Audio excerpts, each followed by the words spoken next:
I overheard my girlfriend telling her friends I'm boring and predictable and that she was taking her ex to the concert I planned for our anniversary instead of me.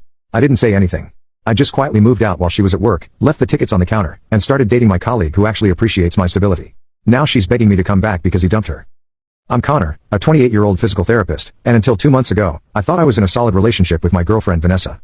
We'd been together for 14 months, and while we had our differences, I believed we were building something meaningful together. Vanessa works as a marketing coordinator for a trendy startup downtown, and she's always been more social and outgoing than me, which I actually appreciated about our dynamic. I've always been what people call steady and reliable. I show up when I say I will, I remember important dates, and I prefer planning ahead rather than making spontaneous decisions. Some people find this boring, but I've learned that consistency and dependability are actually pretty valuable traits, especially in relationships. My patients at the rehabilitation clinic appreciate that I'm thorough and predictable in their treatment plans, and my friends know they can count on me. Vanessa seemed to appreciate these qualities too, at least initially. She'd often tell people how refreshing it was to date someone who actually followed through on plans and didn't play games. After a series of relationships with unreliable guys, she said my stability felt like a safe harbor after years of emotional storms. Our relationship had fallen into a comfortable routine.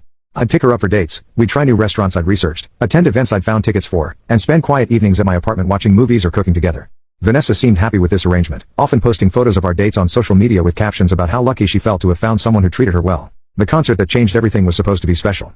Arctic Monkeys was announcing a small venue tour, and I knew Vanessa had been obsessed with them since college. When tickets went on sale, I sat at my computer for 2 hours dealing with website crashes and queues to get 2 seats in the third row. The concert was scheduled for our 15-month anniversary, which felt like perfect timing. I'd planned to make it a whole celebration. I'd made reservations at Vanessa's favorite Italian restaurant for dinner beforehand, arranged to leave work early, and even bought her a vintage Arctic Monkeys t-shirt I'd found on Etsy. This wasn't just a concert, it was supposed to be our special night, a celebration of our relationship and her favorite band. The night before the concert, I stopped by Vanessa's apartment to drop off the t-shirt and confirm our plans. She wasn't expecting me, so I used the spare key she'd given me months earlier. As I walked up to her door, I could hear voices inside. Vanessa was having a girls' night with her friends Madison and Casey. I was about to knock when I heard my name mentioned. Something in Vanessa's tone made me pause and listen. I mean, Connor's sweet and everything, but he's just so boring, Vanessa was saying. Like, predictably boring. Every date is planned weeks in advance, every restaurant has been thoroughly researched on Yelp, every activity has been optimized for maximum efficiency and minimal spontaneity. Madison laughed. That sounds awful. Whatever happened to exciting guys? That's actually what I wanted to talk to you about, Vanessa continued. Brett texted me yesterday. He's in town for work, and he wants to hang out. I'm thinking about taking him to the Arctic Monkeys concert instead of Connor. My stomach dropped. Brett was Vanessa's ex-boyfriend from college, the guy she'd dated on and off for 3 years before we met. She described their relationship as passionate but chaotic, lots of dramatic breakups and passionate reconciliations, the kind of intense connection that burns bright but ultimately becomes exhausting. Wait, didn't Connor get those tickets specifically for you too? Casey asked. Yeah, but he'll understand. He's always talking about wanting me to be happy. And honestly, Brett actually knows the band's deep cuts. Connor probably couldn't name 3 Arctic Monkeys songs without looking them up. I love Connor, but Brett and I have history with this band. It would be like reliving college. Are you sure that's a good idea? Madison's voice sounded skeptical. Connor seems really solid. Guys like Brett are fun for a weekend, but they're not exactly relationship material. I'm not looking to get back together with Brett, Vanessa said, though her tone suggested otherwise. I just miss feeling excited about someone, you know? Connor's like dating a really nice piece of furniture. Reliable, functional, but not exactly thrilling. I stood there holding the vintage t-shirt I'd bought for her, listening to the woman I loved reduce me to furniture while planning to give away our anniversary celebration to her ex-boyfriend. The conversation continued, but I'd heard enough. I quietly left the t-shirt outside her door with a note saying I'd had to work late and would see her tomorrow for the concert. Then I went home and spent the evening making some decisions. I didn't sleep much that night. Part of me wanted to confront Vanessa immediately, to ask her directly if she really saw me as boring furniture and if she was actually planning to take Brett to our concert. But another part of me realized that confronting her wouldn't change anything fundamental. She'd either lie to spare my feelings or admit the truth and try to convince me she didn't really mean it. Either way, I'd heard her authentic feelings about me and our relationship.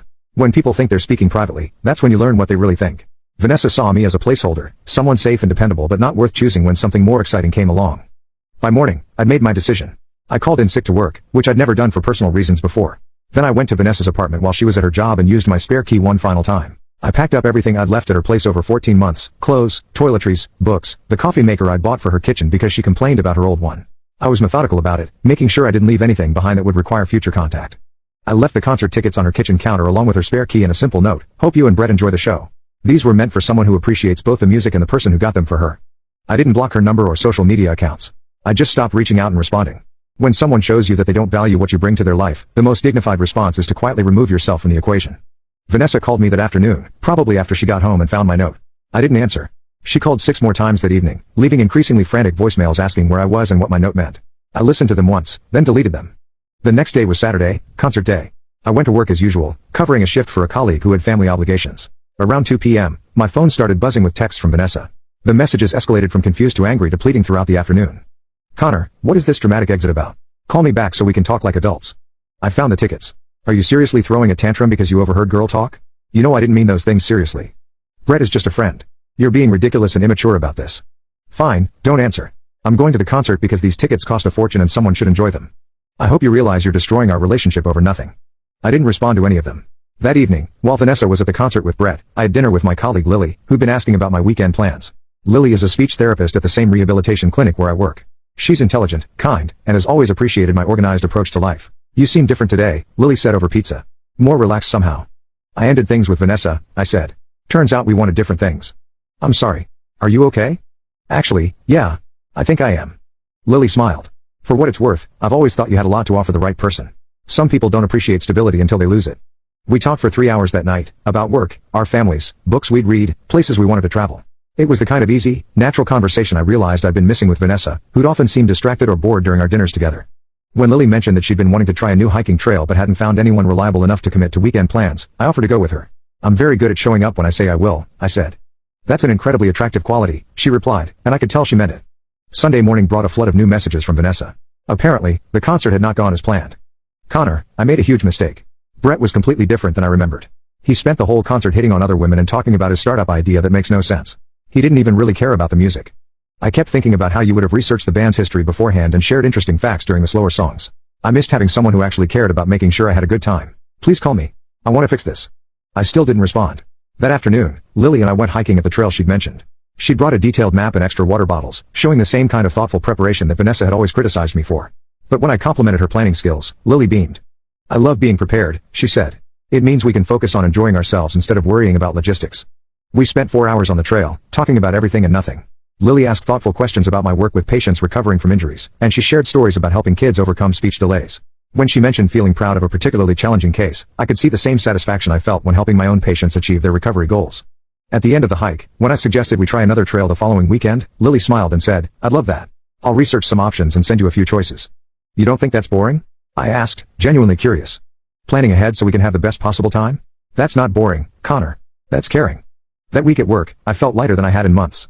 Several colleagues commented that I seemed happier and more energetic. When my supervisor mentioned an opening for a senior physical therapist position that would involve more complex cases and research opportunities, I found myself excited about the prospect rather than worried about whether pursuing it would interfere with relationship obligations. Vanessa's messages continued throughout the week, escalating from apologetic to desperate. She'd apparently broken things off with Brett after one day, realizing that the excitement she'd missed was actually just drama and unpredictability.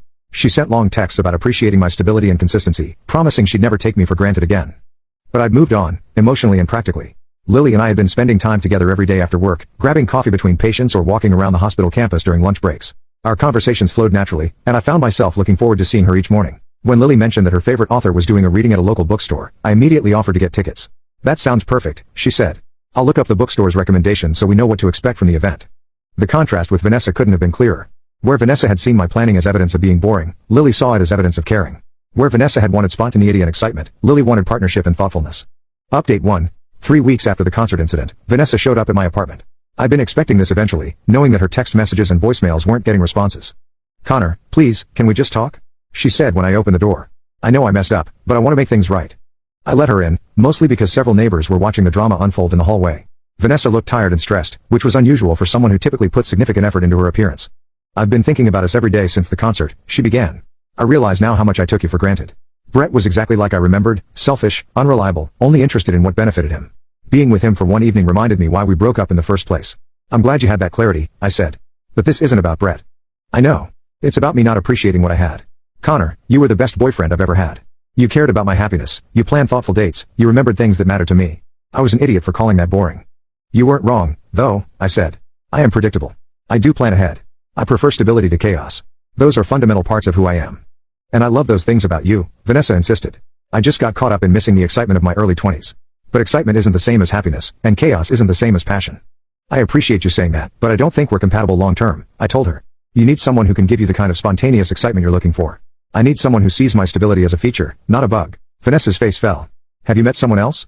I'm getting to know someone, yes. Someone who values the same things I do. Is it serious? It's honest, I said. Which is what I should have had with you all along. After Vanessa left, I called Lily to see if she wanted to grab dinner. We'd been dating for 2 weeks at that point, though we hadn't put any official labels on it yet. How did it go with your ex? Lily asked over Thai food. She wants me back, but I think we both know that ship has sailed. Different values, different priorities. What matters most to you in a relationship? Lily asked. Mutual respect, shared goals, someone who appreciates consistency rather than just tolerating it. What about you? Partnership, Lily said immediately. Someone who sees planning and reliability as love languages rather than personality flaws. Someone who wants to build something sustainable rather than just chase temporary excitement. We looked at each other across the table, both understanding that we were talking about more than hypothetical relationship preferences. Update 2. 2 months after the concert, Vanessa made one final attempt to reconcile. She'd apparently spent weeks crafting a detailed plan to win me back, including a handwritten letter acknowledging her mistakes and a list of specific changes she was willing to make to prove she valued my approach to relationships. The letter was actually quite thoughtful. She'd clearly reflected on our relationship dynamics and recognized that her criticism of my planning and reliability had been unfair. She promised to appreciate my organizational skills and stop making jokes about my preference for structured dates.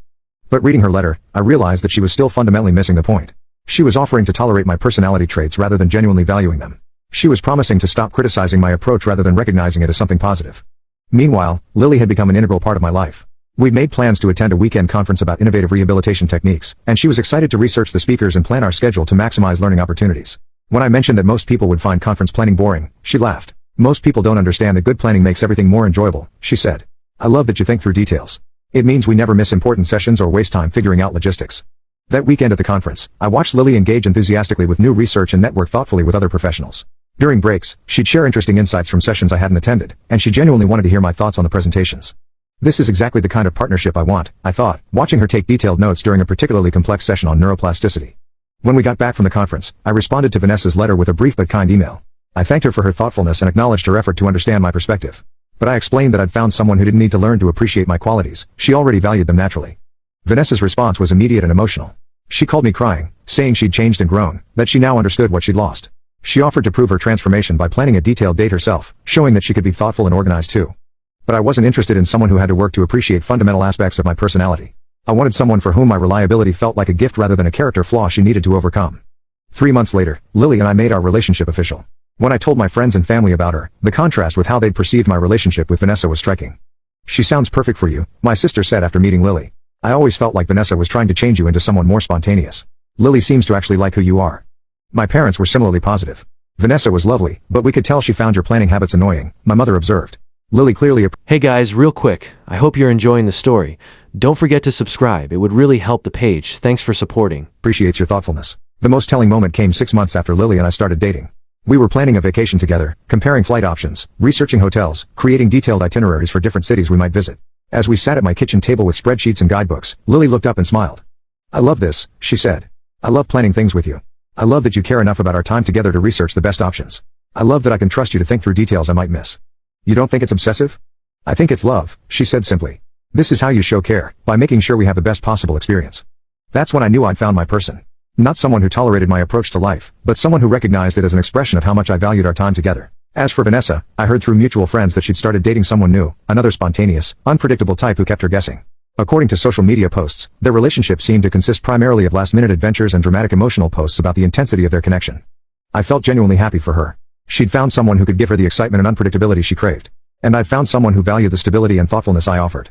Sometimes people are just incompatible, not because either person is wrong, but because they need different things. Vanessa needed someone who could match her desire for spontaneity and emotional intensity. I needed someone who saw my planning and reliability as strengths rather than limitations. The concert tickets that started this whole situation taught me an important lesson. The right person doesn't just appreciate the effort you put into special moments, they understand that your approach to planning and organizing is actually an expression of how much you care. Lily gets that. When I spend 2 hours researching restaurants for our date nights, she sees it as evidence that I want to give her the best possible experience. When I plan weekend activities in advance, she appreciates having something to look forward to rather than feeling constrained by structure. That's the difference between settling and finding your person. The right relationship shouldn't require you to minimize your personality or apologize for traits that are actually valuable. It should celebrate the unique way you show love and care. I'm grateful that Vanessa chose Brett for that concert. Her decision to take someone else to our anniversary celebration showed me that I deserved someone who would never dream of giving away something special we'd planned together. Someone who understands that reliability isn't boring, it's love in action.